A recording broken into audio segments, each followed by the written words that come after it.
오늘의 말씀 누가복음 20장 9절에서 18절 말씀입니다.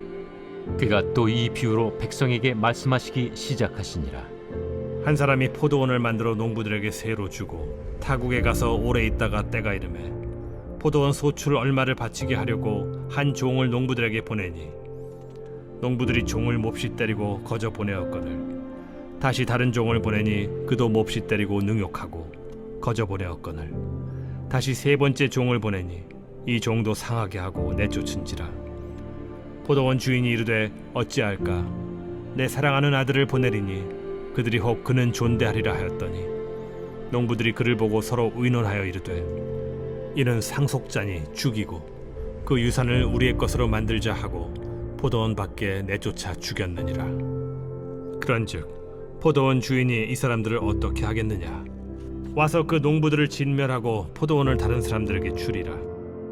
그렇게 되지 말아지이다. 그들을 보시며 이르시되 그러면 기록된 바 건축자들의 버린 돌이 모퉁이의 머릿돌이 되었느니라 함이 어찌미냐?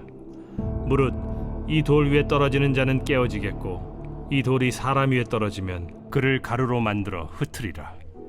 예수님께서는 예루살렘 성에 들어오시자마자 성전으로 향하셔서 이곳 성전이 강도의 소굴이 되었다며 성전을 정화하셨습니다.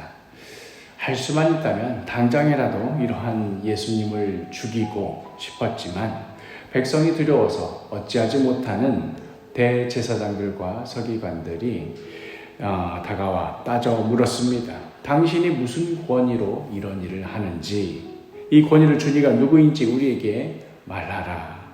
그러자 예수님께서 그들의 질문에 이렇게 오히려 되물으셨지요. 요한의 세례가 하늘로부터인가 사람으로부터인가? 답은 둘 중 하나입니다. 하나님이거나 아니면 사람이거나. 그런데 이들은 하늘로부터임을 온 것임을 알면서도 그것을 알면서도 그 하나님 뜻에 순종하지 않았을 뿐만 아니라 사람이라고 그렇게 대답하고 우기고 싶어도 막상 그렇게 대답했다가는 백성들로부터 돌이 날라올까 아무런 말도 못합니다. 그리고는 이제 비겁하게 우리는 모른다 하고 잡아떼지요. 사실상 이러한 모습 이 자체로 대제사장들과 서기관들이 정말로 신경 쓰고 진심으로 두려워하는 것이 무엇이었는지 제 스스로 드러낸 꼴이 되고 말았습니다. 그들은 하나님의 뜻에도 관심 없었을 뿐만 아니라 정작 두려워하는 것은 다른 사람들이 어떻게 생각할까? 혹은 내가 이렇게 말했다가 돌이 날아오지는 않을까 하는 것이었던 것이지요. 이런 상황에 예수님도 그럼 나도 너희들의 질문, 대체 무슨 권위로 이렇게 성전에서 가르치는지 대답하지 않겠다 말씀하십니다. 그렇게 대제사장들과 서기관들이 그 대답을 듣지 못하고 돌아가는 듯 싶었지만 그 자리에서 이어서 예수님께서 한 비유를 들려주십니다. 나도 대답하지 아니하리라 하고 말씀하셨긴 했지만 사실상 이 비유가 이들의 질문에 대한 대답인 것이지요. 바로 그 비유가 오늘 우리가 함께 읽은 포도원 농부의 비유입니다. 9절에 그가 또 이 비유로 백성에게 말씀하시기 시작하시니라. 한 사람이 포도원을 만들어 농부들에게 새로 주고 타국에 가서 오래 있다가 이렇게 이 이야기의 설정, 그 운을 띄우자 대제사장들과 서기관들의 귀가 솔깃해집니다. 오늘날에도 건물주나 상가주가 자신의 건물에 세를 놓고 그것이 전세든 월세든 어떻게 이익을 냈던가 이런 이야기 하면은 귀를 기울일 수밖에 없듯이 당시에도 막대한 초기 비용을 들여가지고 포도원을 세우고 그렇게 세운 포도원을 농부들에게 새로 주고는 어떻게 이익을 얻어내는가? 그렇게 해서 이익이 쌓이면 또 다른 포도원도 만들고 이런 식의 이야기들. 이것이 이들 대제사장들, 서기관들에게는 매우 현실적이고 중요한 문제였기 때문입니다. 그런데 이 예수님의 이야기가 진행되면 진행될수록 그 포도원 주인의 입장에서는 화나는 일이 벌어집니다. 농부들에게 포도원 소출을 내라고 종들을 보냈더니만 그 종들을 때리고 능욕하고 거저보내는 일이 자꾸 반복되는 겁니다. 이런 상황이 계속되다 보니 포도원 주인이 마지막에는 중대한 결정을 내리지요. 13절에 포도원 주인이 이르되 어찌할까? 내 사랑하는 아들을 보내리니 그들이 혹 그는 존대하리라 하였더니 이제 이 포도원을 상속하게 될 이 포도원 주인의 아들, 사실상 그 아들을 보냈다는 의미는 포도원 주인이 직접 왔다 하는 의미와 마찬가지인 그런 상황이었습니다. 그런데 이들 악한 농부들의 반응이 어떠했는가? 14절에 농부들이 그를 보고 서로 의논하여 이르되 이는 상속자니 죽이고 그 유산을 우리의 것으로 만들자 하고, 그리고는 그 아들마저 포도원 밖으로 끌고 나가 죽이고 말았습니다. 대제사장과 서기관들이 자신들의 듣기에도 아니 내가 포도원을 기껏 돈 들여서 세웠더니만 이 농부들이 새도 바치지 않고 내 아들들 보냈더니만 그 아들마저 죽인다고 하고 자신의 일처럼 생각하다 보니 정말로 분통 터지고 이가 갈리는 그런 이야기였겠지요. 그러자 예수님께서 물으십니다. 자 그러면 포도원 주인 입장에서 이들 농부들에게 도대체 어떻게 해야 하겠느냐.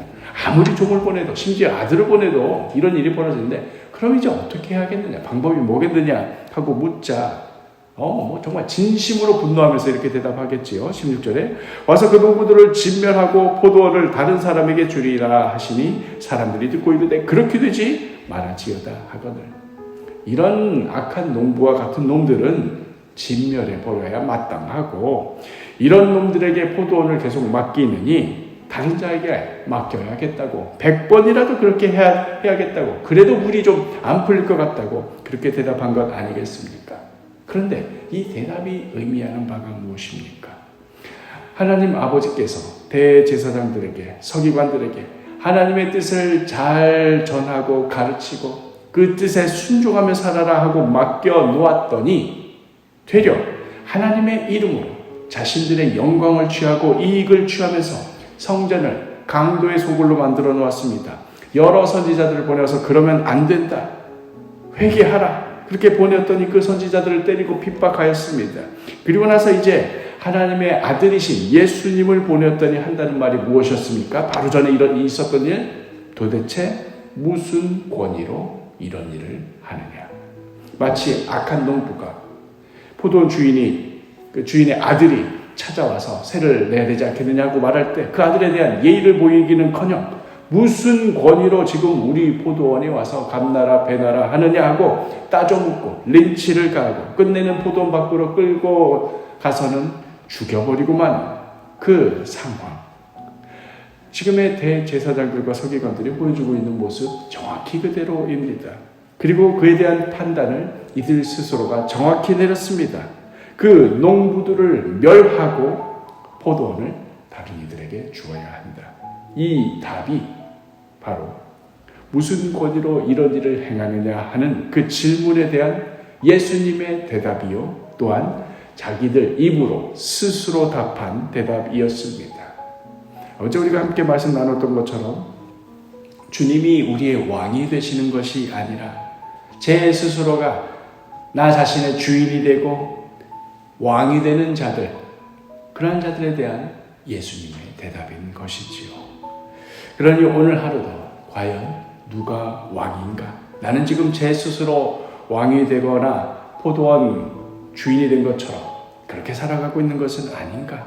아니면 왕 되시는 주님 앞에 겸손히 순종하며 그 맡겨주신 일에 충성을 다하는 농부로서의 삶을 살아가는가? 깊이 되돌아보시기를 바랍니다. 그리하여 오늘 하루도 왕 되시는 주님 앞에 겸손히 순종하며 그 뜻대로 살아가는 복된 하루가 되기를